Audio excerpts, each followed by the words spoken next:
everybody, Jason Bermas here. A real treat for everybody out there. We're going to show you part one of a two-part panel that I did on artificial intelligence with some really big, heavy, in fact, probably the heaviest of hitters in the alternative media.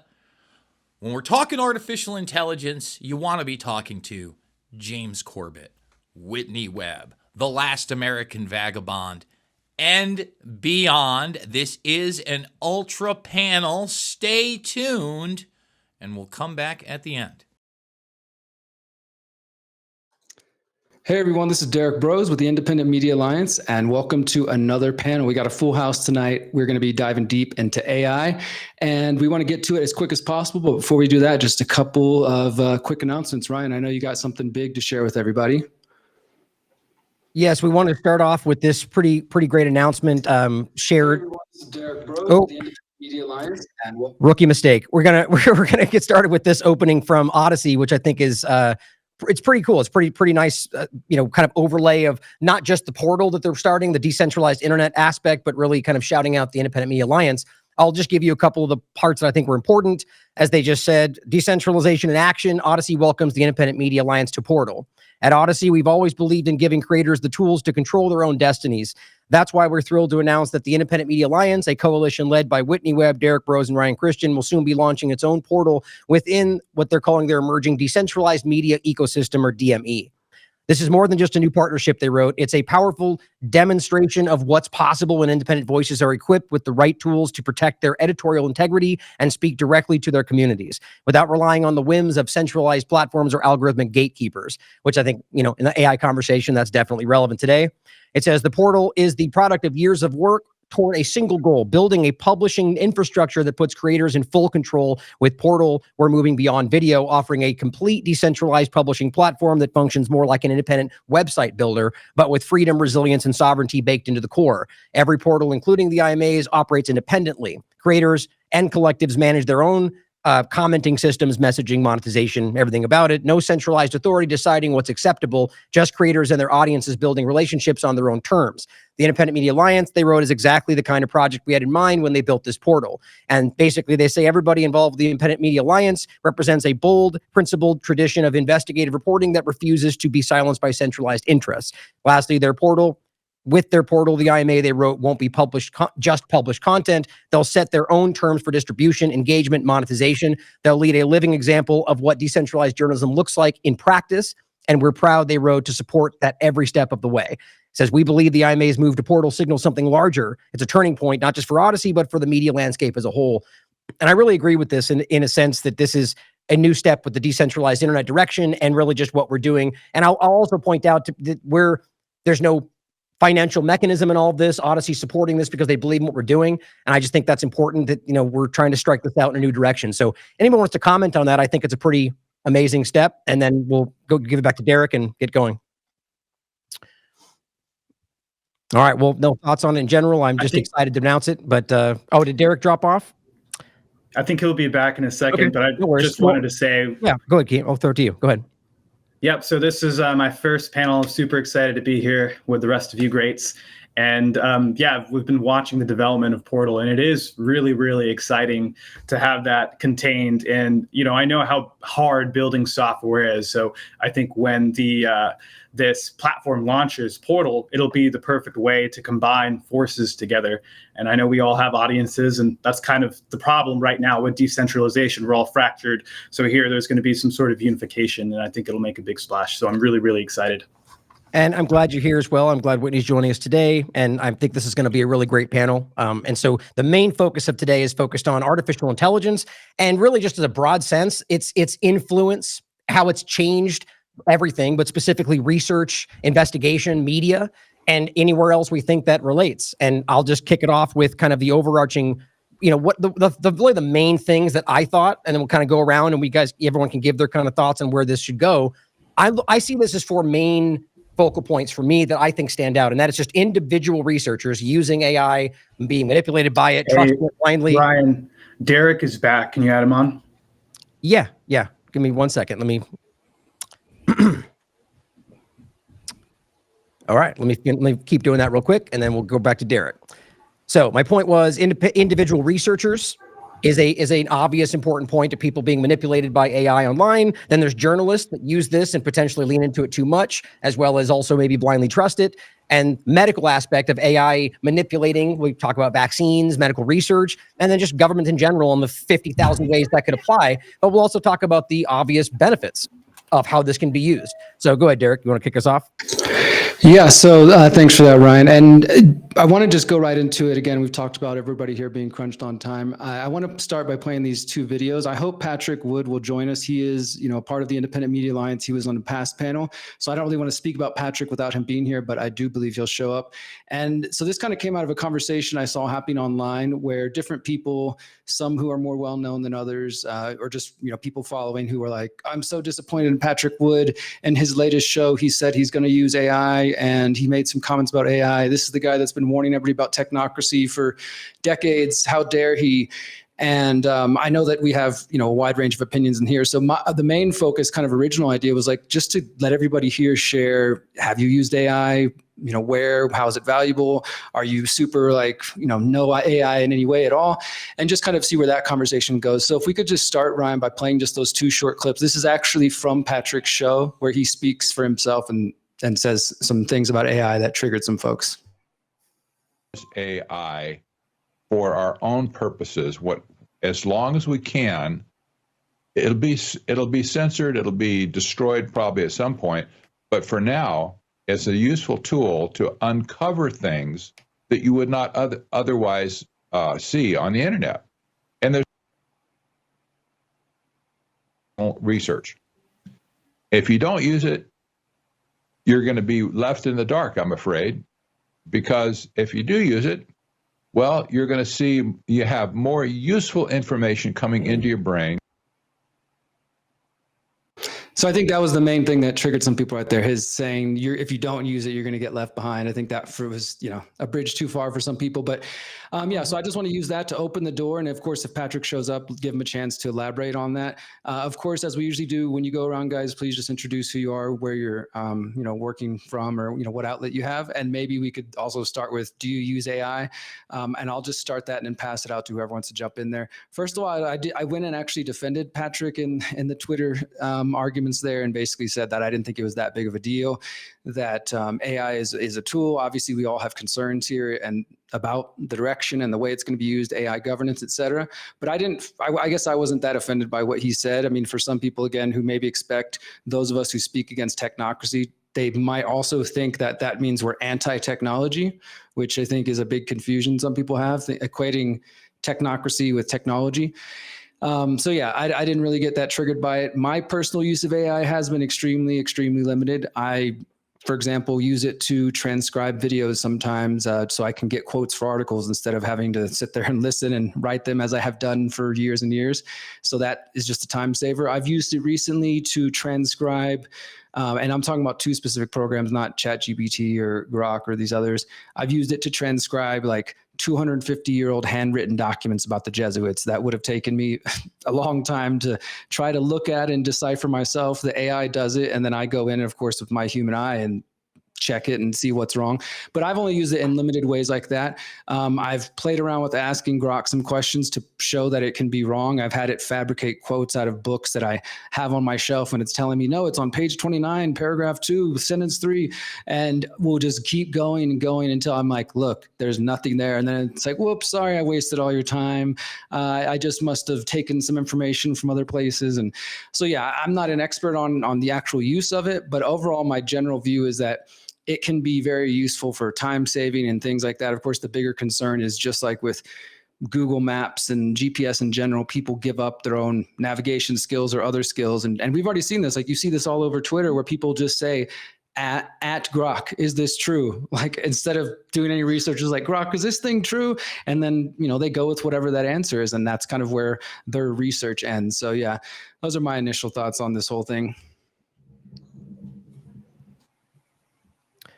Well, I have limited time, so if it's okay, I'd like to at least get some of the points that I'd like to present today across, since I have to leave at the top of the hour.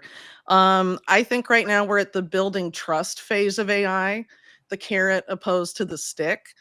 And I think that the more that people rely on it, the more they're going to eventually hemorrhage their ability to investigate without it, their ability to think creatively without it, or critically without it. And I think ultimately it's meant to be a gradual process, but it's a process that's intended to happen as people become more dependent on it over time. You have extremely bad people like Henry Kissinger and Eric Schmidt openly saying this is the intent of it years ago in a book they wrote together, that this was basically the intended plan of it. So now, it's all fine to use for this and that. We can all find, reasons, why it might be convenient and all of that. But ultimately, I've been talking for a few years, and sorry for being extra congested today. But basically, convenience is the way to get us to go into this future technocratic system. A lot of people that have been warning about this for a long time have been like waiting for the stick, waiting for the violence. But it's really meant to be, in my opinion, a way to sort of engineer voluntary acquiescence to these systems that are being built. And I think AI is the ultimate way to do that. And that eventually people, if you don't use it, you lose it, kind of like Derek mentioned with Google Maps and navigation skills, or mental math and relying on calculators. This is the same type of function, but now it's being used by people, like is this real example to AI? AI hallucinates and presents wrong output all of the time. So how are you going to ask it if it's real or not? And our controllers, people like Schmidt and Kissinger, want us to do that because they want us to use AI as the arbiter of what is real and what is not, and using AI at the same time to basically spam the digital realm with things that are not true, but we think are true, so that we fail to really have confidence in being able to distinguish between what's real and what's not. And so, personally, I think, a lot of people are going to rationalize and de-rationalize their use of AI. And that's fine. I'm not really interested in telling people what to do, but I think a lot of people engage with it without being aware of the risks or the ultimate designs of what it is. And how, we as content creators can be very manipulated by it, and by algorithms, and by commenters that may not be real people or bots of them. I mean, keep in mind that the biggest bot farms are run by states, militaries generally. And you have, one of the main social media sites now also being owned by an AI company, but it's run by a major military contractor. There was a story a few weeks ago about fake AI people on Reddit changing actual people's opinions just by spamming their takes, I guess. And humans have, always been swayed by the opinions of the herd and all of that. And now they have micro data on all of us by having, decades on most people of data of their decisions from the minute to the big, and are able to, pinpoint specific demographics and herd them to specific conclusions. And I think really there's not enough discussion about how that impacts our discourse, even as independent media.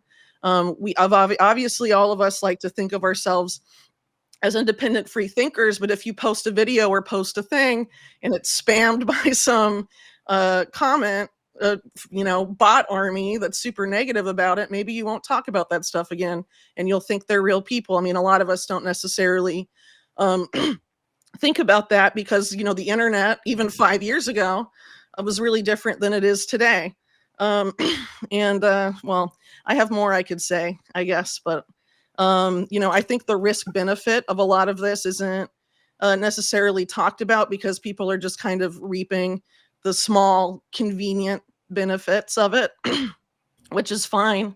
I understand people are busy and all of that. But, I personally ideologically view a lot of what's going on like as, we're in a war. It's not really just an info war. It's a war for, humanity and like the human soul and our ability to create. And if we stop creating and start outsourcing that to AI, we're screwed, basically. Have you used it at all for your research, Whitney, No. in any way? No? No.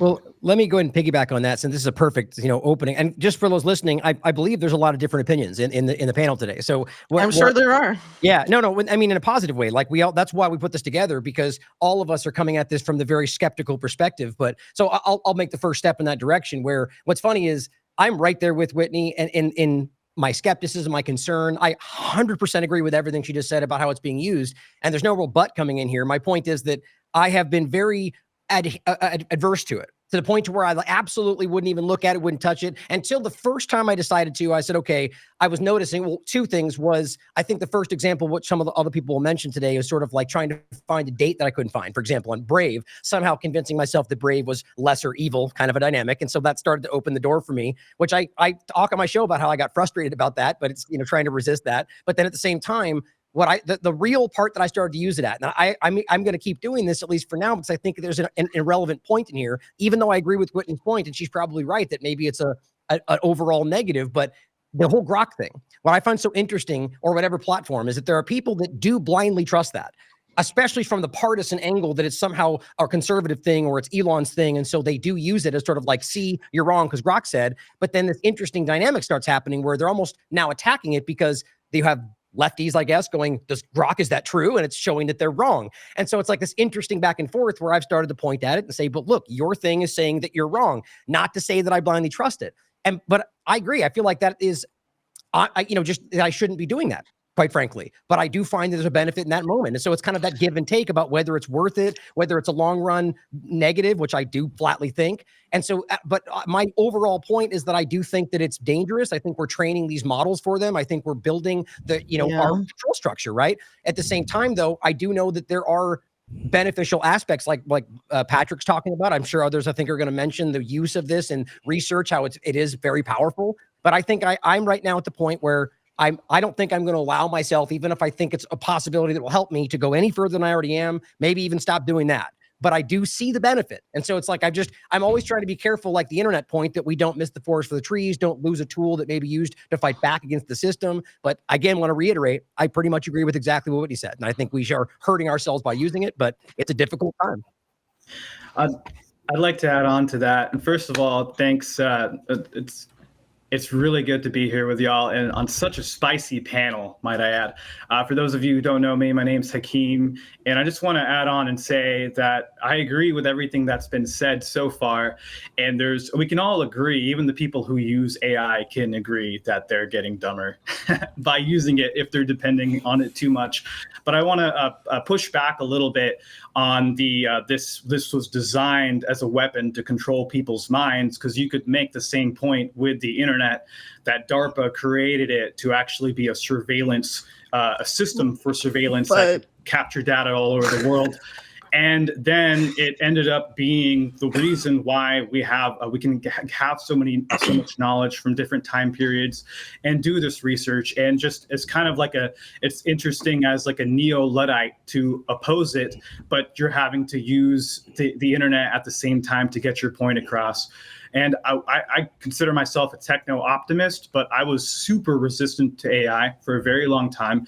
And I still am very cautious and aware about how I use it.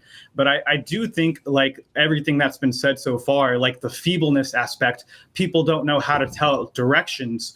But is there a conscious way that people could be using their maps so they're actually increasing their rate of learning? And the same way with AI, is there a conscious way that you can use it that actually helps you to get more knowledge and to improve your reasoning skills? Right now, it doesn't really look like it, because 86% of college students, according to a survey, use AI. About a quarter of them use it daily, and professors are freaking out because of this.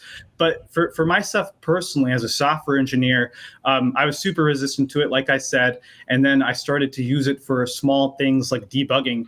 And one thing I came to understand understand is that the corpus of knowledge that's out there in the world is so huge that you couldn't possibly expect yourself to have an understanding of everything. But this AI, because it's been trained on everything, has at least a little bit of knowledge of everything. So even if it points you in the wrong direction, it's a starting point. And like Derek was saying, you have to double check every aspect of its use, but it can be used to improve your skills. And I do believe that. So what I've been thinking about is the bright side of AI. Is there any that there are things that we can do to stop it from hurting us or being negative as a whole? And one of that is to not support large AI companies.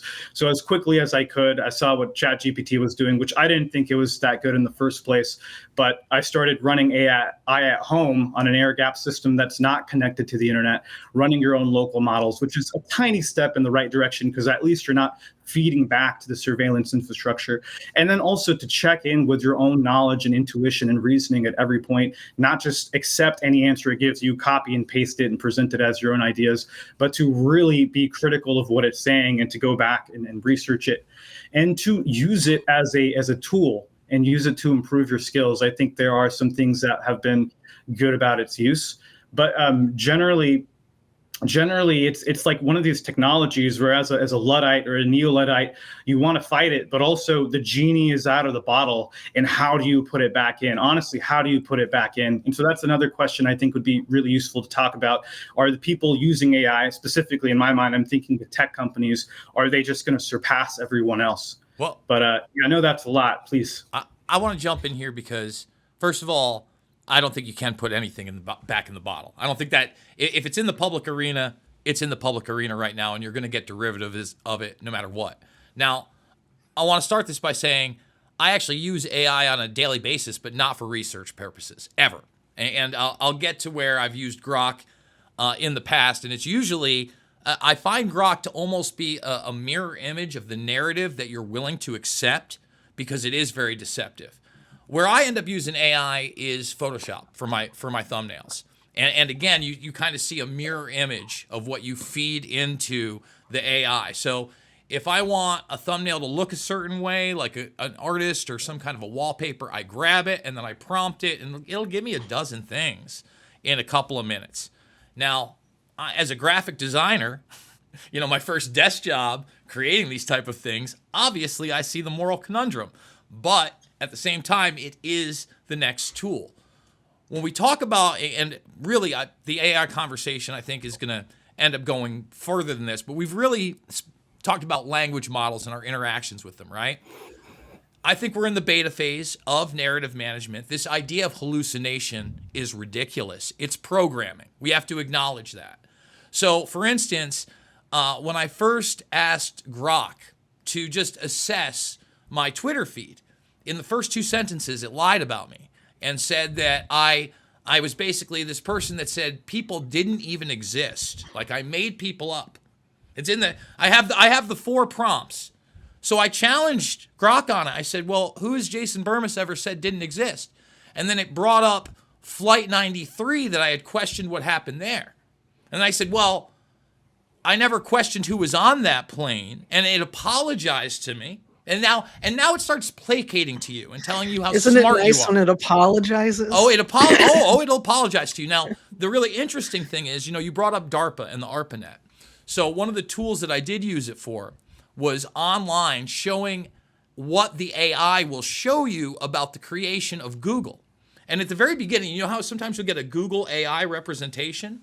So again, it's all what you feed into it. And I had discussed how Google really got its launch point from the National Library Initiative, which was DARPA and NASA run. All right?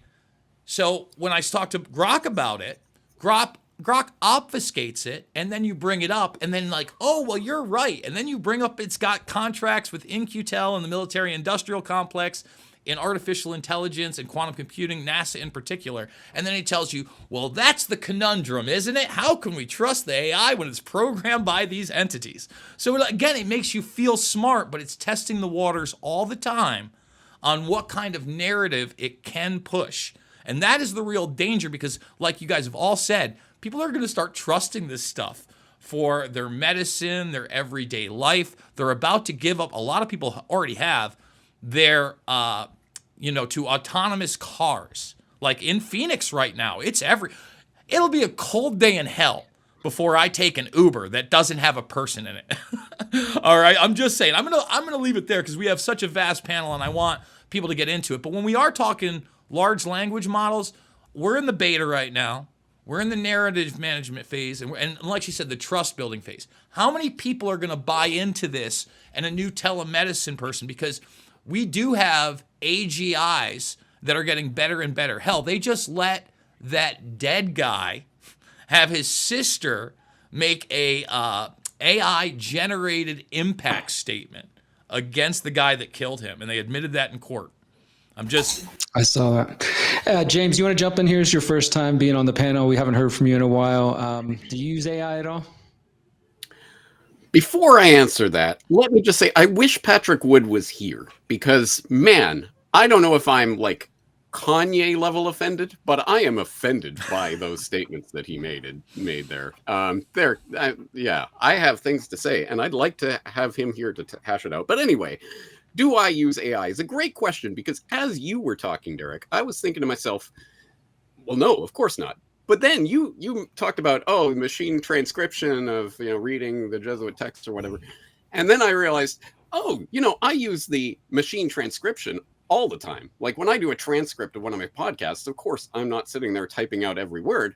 No, I get the machine generated transcript.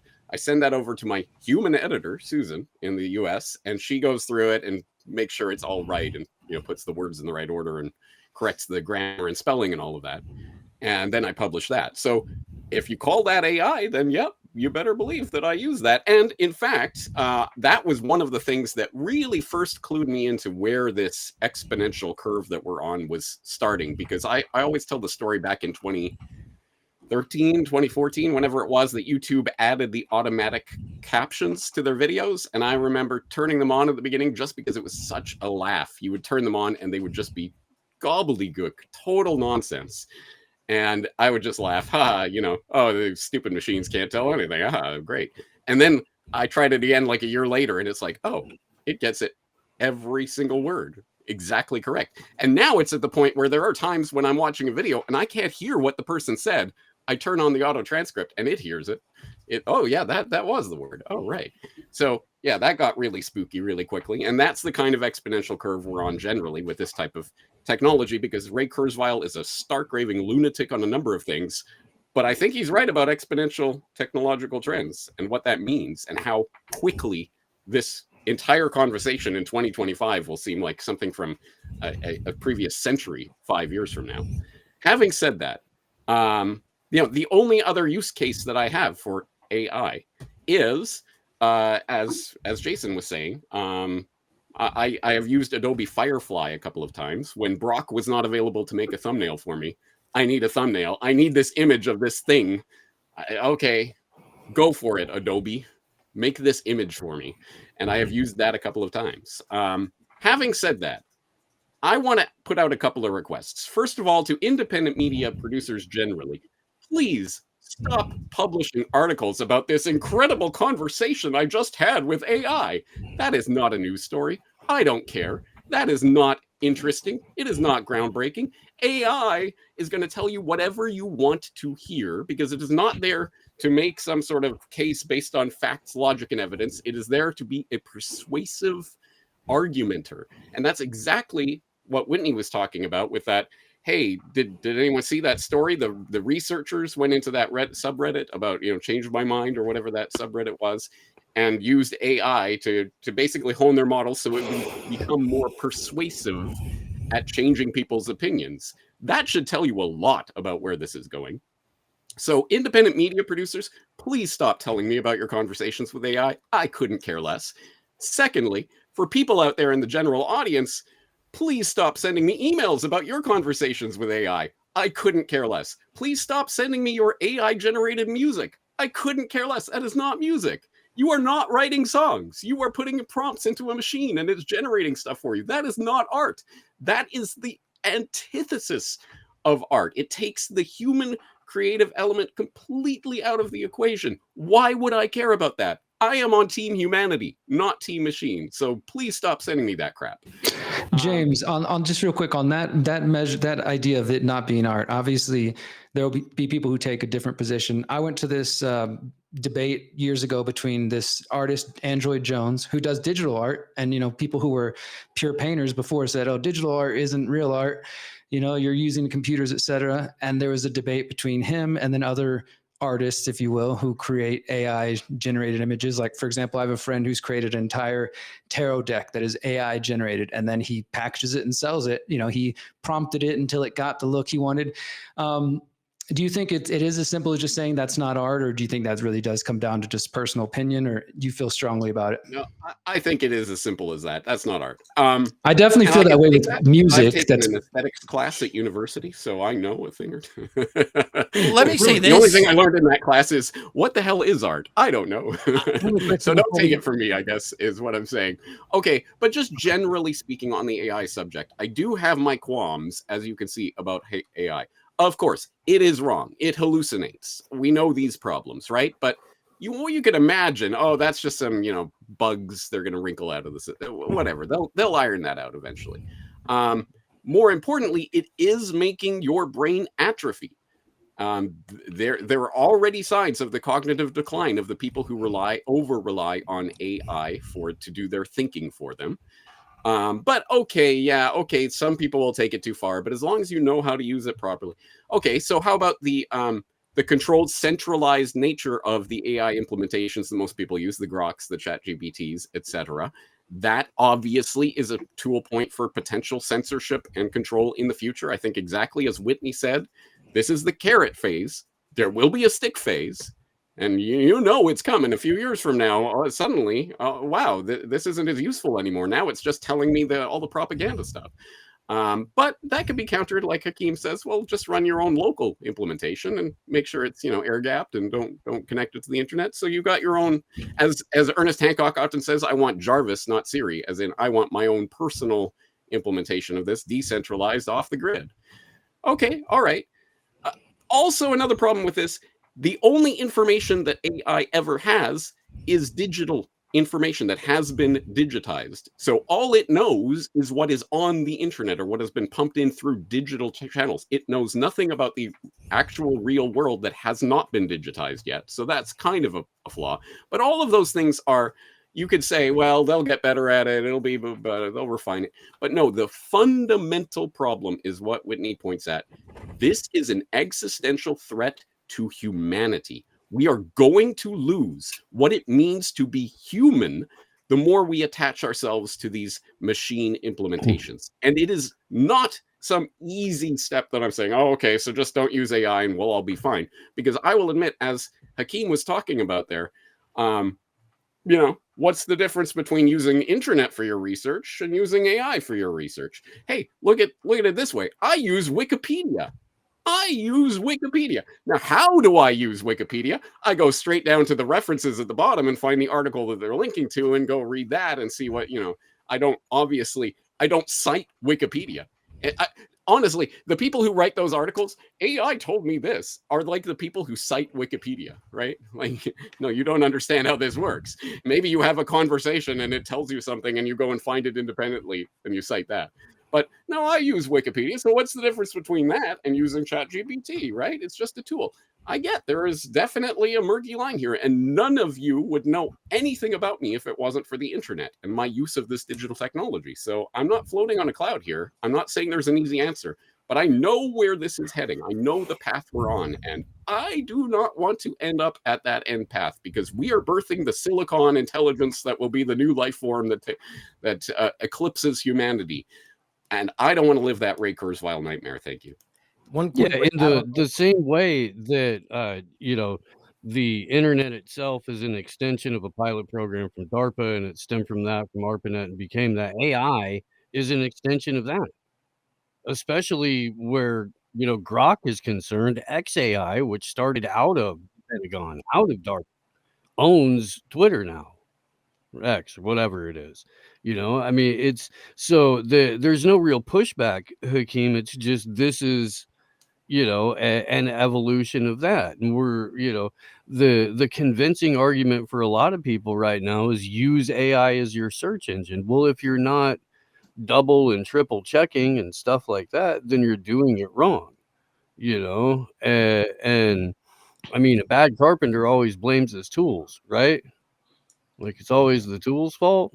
But you are supposed to measure a couple of times. You're supposed to actually do the physical work yourself to gain some certainty, to the best of your ability. And that implies you doing extra work if you're going to use, AI as a search engine as a jumping off point. I use it for background for thumbnails. And then I do like, a handful of other layers of usually trippy or silly shit, but memorable. And it's like that's about the extent of how much I ever want to use it. Can I have one quick point on that about the picture, just because it's interesting about the copyright overlap that I'm dealing with? It's an interesting thing to think about, right? Creating the images, which I thought about doing, Jason, because it's an easy way to sidestep that argument. But that also overlaps with the art point. It's an interesting point. Not that I know which way to go with that, but it's worth thinking about, that you can create the manufacture images that aren't necessarily art, that nobody owns, that you can use, not get copyrighted. And I'm sure they'll end up getting to some argument that you took Grok's AI image or something, but it's interesting to think about. So go ahead, whoever wants to jump in next. All right, I'll go next.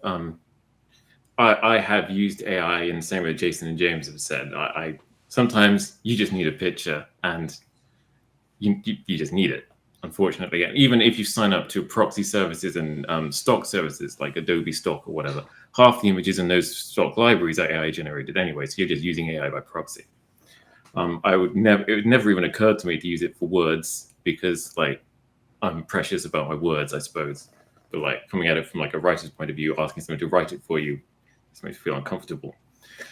But I think in some way, the more meta conversation and more interesting conversation is already is becoming, as somebody said earlier, a partisan issue. People have their pet AIs, and they'll say, well, this AI is the good AI, and this is the one that works. I ask Grok, and Grok tells me this, and Grok tells me what I want to hear, or it will be ChatGPT, or it will be the Chinese one that was in the news a little while ago, Deep something. Anybody remember? It doesn't matter. DeepSeek. DeepSeek. But there will be a whole bunch of people in the West who celebrate China. Will say, well, the Chinese AI is different. The Chinese AI will work different. It will be open. It will be, and already that is forming the question of which AI we use rather than should we use it at all, which is already a very dangerous. They always do it that way. Which vaccine is the best? Which AI is the best? The assumption is we're all going to have to at some point. But then also there is the question of what qualifies as AI. We're talking about the steep curve here, but my computer's been automatically spell checking everything I've written since I was a teenager. I mean, that is technically an AI there, but that has atrophied people's ability to spell. And if you were an incredibly cruel person at some point in about 2000, you could have told everybody's spell checkers to spell words wrong, and there'd be entire generations of people that didn't know. They would change their right spelling to wrong spelling just because of the red squiggly line. And that is a very dangerous position to be in.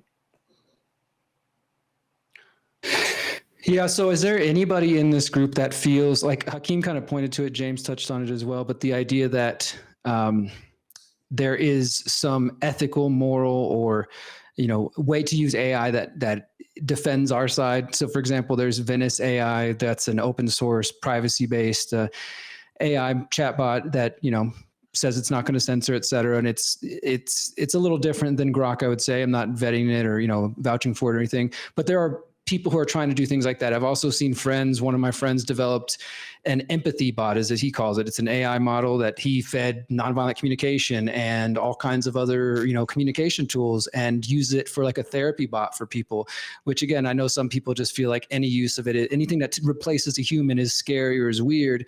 I'm not necessarily taking a position, but I'm curious, does anybody feel like there is a positive use case besides the sort of functional methods we talked about here, translating things, transcribing, creating images, or is it that you individually feel like stay away from it as much as possible? I think what Patrick was saying in the beginning, which again, I hope he does show up, was I think his exact words were, you're going to get left behind if you're not using AI, right? And so it's the kind of argument which Elon Musk and others use as well about certain things and say we need to What embrace if it. being left behind is actually beating the system that they're trying to trap us in?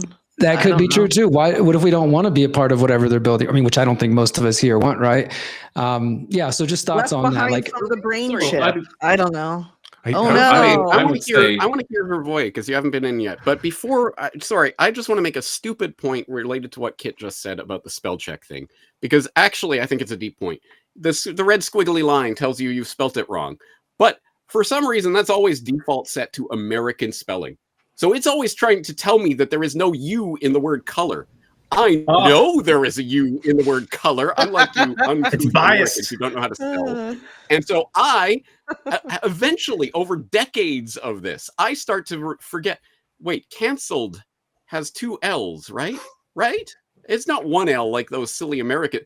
Or wait, no, maybe it doesn't. And I start questioning myself. It's a stupid example, but it is an example of how this can subtly change and manipulate your behavior over long periods of time until you start thinking more like the machine than like a real human being, i.e. a Canadian.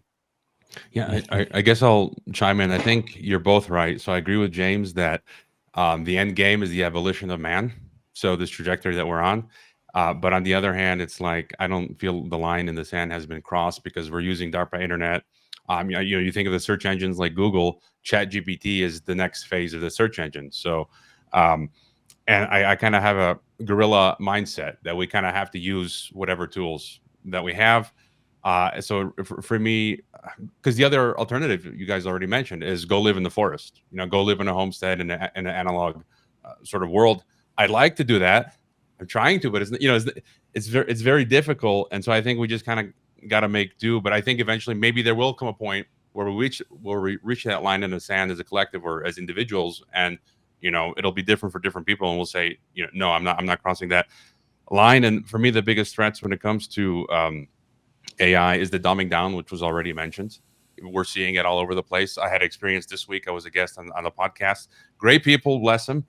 But we had different time zones. They're U.S. Central Time, and Mexico no longer observes daylight savings. So I'm on Mountain Time, and we were arguing. I told them twice. I'm like, it's a 1 hour time difference, and they showed me a snapshot of Brave Search AI, which was wrong. So Brave was wrong, and I'm like, well, I mean, I think I know what time zone I live in, and so that was just a miniature example. And my other big fear, I talked on my podcast. I had Jobst Landgrave on. He's a German scientist, and he says he wrote a book on why why machines will never rule the world. And I don't think there's going to be this sentience that AI receives, but I think the biggest threat is what you guys have mentioned already, is what I talk about a lot: the social credit system, the algorithm ghetto.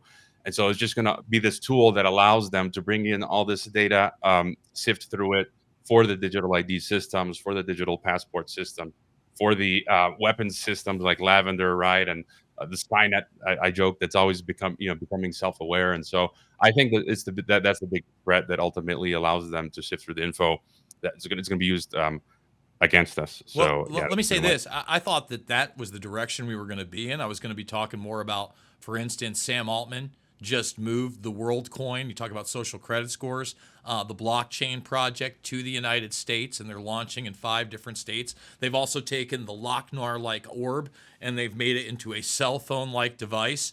And they've also rebranded from just WorldCoin now to World ID. So they're really pushing that. But I want to answer Derek's question. He asked if there's another positive thing that I think AI can be used for, and I got to say yes. I think parity is a big thing because you don't have to have great production value. Now, this video hasn't gone viral, and I don't think it's going to, again, because of the algorithms. But somebody did a really good deep fake of Donnie T, I think, when he was announcing, the new European trade agreement. Instead, it's him kicking off the smoking gun of 9/11, World Trade Center Building 7. And then he talks about the passports and, 5 other big talking points. And then, it's the Alex Jones was right jar at the end. But I think things like that are positive. Now, you said music. I got 2 quick things on that. Number one, My parody song of the year is AI. It's I Glued My Balls to My Butthole Again. Fantastic track. Can't recommend it enough. Please go check it out after this. I'm sorry, it's real. When we talk about another type of AI-driven music, here's an even more bizarre story, if you thought I was going to kick that one out. So there's this gentleman who was a really experimental instrumentalist and orchestra guy. In 1965, in front of a live audience, he hooked electrodes up to his brain and ran a full orchestra then. Now, he's been dead for about 4 years. You can go watch the video. I forget what his name is. I think it's Alexander Lucius or something like that. Go watch my video on it or I'll email it to you. Just 2 weeks ago, they did an art show where they had taken his stem cells before he died. They had built organoids out of them. For those that don't know what organoids are, they are artificial brain content from your genetic material. They hooked them into some type of electronic device, and he posthumously conducted a new live musical performance from those organoids. Now, obviously, I don't think that's him. I think that's transhumanism in the other direction, kind of accepting more and more of the merger between machine and man through our genetics and kind of lessening what we are as humanity from the other side as well. So I just had to throw that in there, and anyone can take it from here. Thank you. Yeah, so I want to bring up the argument that initially was forwarded by Hakeem about, we're here on the internet.